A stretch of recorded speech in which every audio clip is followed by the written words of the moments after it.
गुजरात में पंखों के गोदाम में अचानक आग भड़क उठी। रेस्क्यू की टीमें 4 घंटों से जायद अरसे से आग बुझाने में मसरूफ हैं। रेस्क्यू हुकाम के मुताबिक गोदाम में मौजूद खाम माल के बायस आग मजीद भड़कने लगी है। आग के शोले फिजा में बुलंद होने से रेस्क्यू एहलकारों को मुश्किलात का सामना है। इब्तदाई इतलात के मुताबिक आग शॉर्ट सर्किट के बायस लगी।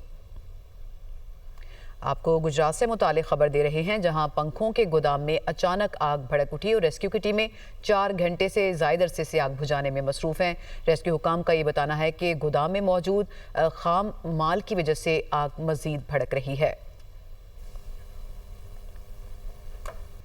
गुजरात में पंखों के गोदाम में अचानक आग भड़क उठी। रेस्क्यू की टीमें 4 घंटों से जायद अरसे से आग बुझाने में मसरूफ हैं।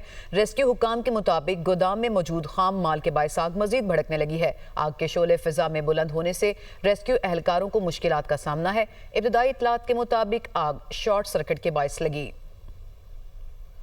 आपको गुजरात से मुतालिक खबर दे रहे हैं, जहां पंखों के गोदाम में अचानक आग भड़क उठी और रेस्क्यू की टीमें 4 घंटे से जायद अरसे से आग बुझाने में मसरूफ हैं।